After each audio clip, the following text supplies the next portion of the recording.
आज या ठिकाणी मी आपणास नम्रपणे सांगू इच्छितो की उमरेड विधानसभा क्षेत्रामध्ये सुधीर पारवे फाउंडेशन, लक्ष्मणा बोधिसत्व संस्था भिवापूर आणि शालिनीताई मेघे रिसर्च सेंटर नागपूर यांच्या संयुक्त विद्यमाने 16 तारखेपासून मी आरोग्य महाशिबिर आणि रक्तदान शिबिर पण त्याच्यासोबत घेण्याचा संकल्प केलेला आहे आणि 16 तारखेपासून ते शिबिर आपल्या उमरेड विधानसभामध्ये चालू होते आहे. जवळपास 14-15 शिबिराच्या तारखा पण निश्चित झालेल्या आहे. त्याचे गेस्ट पण निश्चित झालेले आहे आणि हे शिबिरं हे जुलै महिन्यापर्यंत 1 जुलै महिन्यापर्यंत आपण करतोय पहिल्या स्टेपमध्ये, पहिल्या टप्प्यामध्ये. त्याच्यानंतर पावसाळा लागेल, तर पावसाळ्याच्या नंतर पावसाळ्यामध्ये जुलै आणि ऑगस्ट यामध्ये पर्यावरण विषयक आपण वृक्षारोपणाचे मोठे कार्यक्रम जवळपास 10,000 वृक्ष लागवड करण्याचा संकल्प आहे. ज्या ठिकाणी प्रदूषित एरिया असेल, प्रदूषण असेल, त्या भागामध्ये प्रदूषण रोखण्याकरता वृक्षाचं फार मोठं महत्त्व आहे आणि सगळ्याला प्राणवायू देण्याचं काम वृक्ष करतो. म्हणजे हे उदात्त काम खऱ्या अर्थाने आहे. तर त्या 2 महिन्यामध्ये जुलै आणि ऑगस्ट महिन्यामध्ये ते करणार आहे आणि ऑगस्ट नंतर सप्टेंबरपासून पुन्हा आरोग्य शिबिर चालू होतील.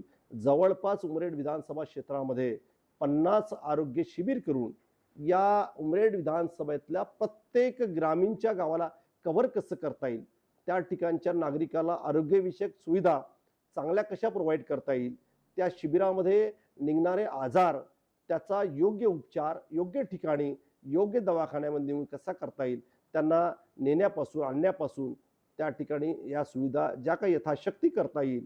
काही लोक याच्यामध्ये मदत पण करतील की स्वतः स्वयंभू जाऊन नाही साहेब आम्ही स्वयंभू जातोय, कारण की हे सगळं तुम्ही करताय यासाठी पण असे बोलणारे लोक आहेत.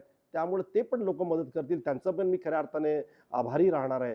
अशा याच्यामध्ये विविध खालूनपासून एकदम तळपायापासून तर डोक्यापर्यंत जे काय ऑर्गन्स त्या ठिकाणी आहेत, त्याच्यामध्ये हड्डीचे प्रॉब्लेम्स असतील, हाडाचे जॉईंटचे प्रॉब्लेम्स असतील, हिपचे प्रॉब्लेम्स असतील, स्किनचे प्रॉब्लेम्स असतील, डोळ्याचे प्रॉब्लेम्स असतील, नाक कान घशाचे प्रॉब्लेम्स असतील, मानेचे प्रॉब्लेम्स असतील, कमरेचे प्रॉब्लेम्स असतील, विविध कॅन्सरचे प्रमाण असतील. महिलांमध्ये थायरॉईडचे प्रमाण मोठ्या प्रमाणात आहे. कॅन्सरमध्ये गर्भाशयाचे पण अलीकडे कॅन्सर मोठ्या प्रमाणात वाढत आहे. ब्रेस्ट कॅन्सर मोठ्या प्रमाणात वाढत आहे. मी आमदार असताना नूतन आदर्श महाविद्यालयामध्ये मोठा कॅम्प घेतला होता. त्यावेळेसही काही पेशंट निघाले होते. आपण त्याचं ऑपरेट करण्याकरता पण मोफत पाठवलं होतं. पण या कॅम्पच्या माध्यमातून त्याचं स्क्रीनिंग कसं करता येईल पूर्ण महिलांचं, याच्यामध्ये माझी विनंती राहणार आपल्या माध्यमातून. कोणी आरोग्याच्या संदर्भामध्ये महिला असेल किंवा कुणी असेल तर याच्यामध्ये काही लाजण्याचं काही कारण नाही किंवा वाईट वाटून घेण्याचं काही कारण नाही. आरोग्य हे चांगलं असलं पाहिजे, सगळ्यांचं सुदृढ आरोग्य असलं पाहिजे. म्हणजे परिवारामध्ये एक वेगळं वैभव राहतं. घरची महिला ही आनंदी आणि प्रसन्न राहिली तर पूर्ण घर हे प्रसन्न राहतं. म्हणून त्यांचं आरोग्य हे चांगलं राहिलं पाहिजे. आरोग्य ही धनसंपदा समजून त्या ठिकाणी आरोग्य चांगलं ठेवण्याकरता त्या ठिकाणी त्यांच्या सुविधा त्यांना प्रदान करण्याकरता या आरोग्य शिबिराचा अत्यंत मोठा फायदा जनतेला होणार आहे. त्यामुळं माझी विनंती आहे आपल्या माध्यमातून, आपण लोकशाहीचा चौथा आधारस्तंभ आहात. आपल्या माध्यमातून हे जर सर्वदूर गेलं तर काही लोकांकडे पत्रक जर मिळाले नाही, परंतु आपल्या वृत्तपत्राच्या माध्यमातून आपल्या चॅनलच्या माध्यमातून लोकांना कळेल आणि त्या ठिकाणी जे शिबिर राहतील, एखाद्या ठिकाणी जाता आलं नाही कुठल्या कारणास्तव तर तो दुसऱ्या ठिकाणी जाईल.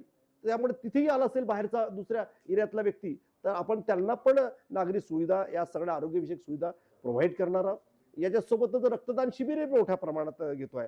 आता या पिरियडमध्ये रक्तदान करत नाही, पण आपल्या उमरेडमध्ये खऱ्या अर्थाने मोठी रक्तदानाची मोहीम आहे, चळवळ आहे आणि जिल्ह्यामध्ये मला तसं वाटतं की सगळ्यात जास्त रक्तदान हे आपल्या उमरेडमधून जात असेल, विविध ब्लड बँकेला जाते. याच्यामुळे काय होतं की तरुणांच्या मनामध्ये जो रक्तदान दिल्यानंतर जो कॉन्फिडन्स वाढतो, आत्मविश्वास वाढतो. एकदा ज्यांनी ब्लड दिलं तो वारंवार द्यायसाठी खऱ्या अर्थाने प्रयत्न करतो. म्हणजे एवढा आत्मविश्वास त्याचा वाढतो. आणि एखाद्या रस्त्यावरती ज्यानं रक्तदान दिलंय, एखाद्या रस्त्यावरती कुठला अपघात झाला असेल तर तो रक्तदाता त्याच्यामध्ये एवढा कॉन्फिडन्स वाढतो की तो त्या रुग्णाला उचलण्यासाठी कमीपणा वाटत नाही त्याला. म्हणजे तो आत्मविश्वास आहे रक्तदान दिल्यामुळे होतं. रक्तदान हे सर्वश्रेष्ठ दान आहे. अशा पद्धतीने आरोग्यविषयक बाबी आणि पर्यावरणविषयक बाबी या पिरियडमध्ये आणि त्याच्यानंतर पुन्हा गोष्टी आरोग्याच्या विषय कंटिन्यू वर्षभर चालणार आहे. आणि यानंतर अजून शैक्षणिकदृष्ट्या मुलांच्या शैक्षणिक उत्थानाकरता काही तज्ज्ञ लोक या ठिकाणी त्यांना पण प्रबोधन कसं करता येईल, स्पर्धा परीक्षेमध्ये कसं त्यांना प्रबोधन करता येईल, आणि येणाऱ्या कॉम्पिटेटिव्ह एक्झाममध्ये त्या विद्यार्थ्याला मदत कशी होईल आणि उमरेड परिसरातला उमरेडचं नावलौकिक कसं वाढवता येईल ते विद्यार्थी निश्चितच हार्डवर्कर आपले विद्यार्थी इथले आहे, परिश्रमी विद्यार्थी आहेत, संस्था पण चांगल्या आहेत.